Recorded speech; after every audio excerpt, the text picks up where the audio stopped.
Brexit chaos as major information sharing loophole exposed, France faces £50 million loss. British drivers will no longer be slapped with speeding fines from the EU's motoring rulebook in a major boost for Brexit Britain. The EU's cross-border enforcement directive will no longer apply to motorists after the UK's transition period ended last month, which also means the end of arrangements for sharing information about drivers caught on speed cameras, French officials have confirmed. The new rule could be a huge blow to France, as the country could lose up to €60 million from the loss from motoring fines in only a year, according to CHA0S, a specialist French motoring site.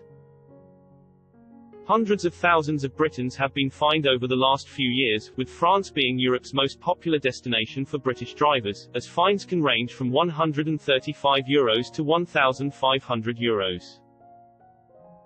British police will also not be able to issue fines to European motorists caught by speed cameras or committing other offences in the UK. More than 444,000 British motorists were fined for offences filmed by roadside cameras in France alone last year. Britain came ahead of Belgians with 295,899, Spanish drivers at 262,012 and the Germans on 249,291. France and the UK started sharing information about speeding offences caught on camera last year, despite the EU directive dating back to 2015. The UK was also reluctant to join in with the scheme at first.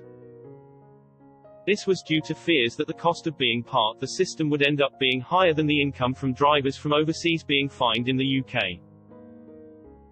However, British drivers who are stopped by the police could face on-the-spot fines if they are found to have been travelling at 50 km per hour or more above the speed limit despite no longer being part of the scheme.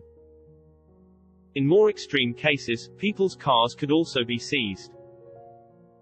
France is said to be hoping to draw up a bilateral agreement with the UK to enable fines to be sent between countries, even though Britain is no longer part of the EU's rules. However, French officials are believed to be concerned the UK will not be on board with this.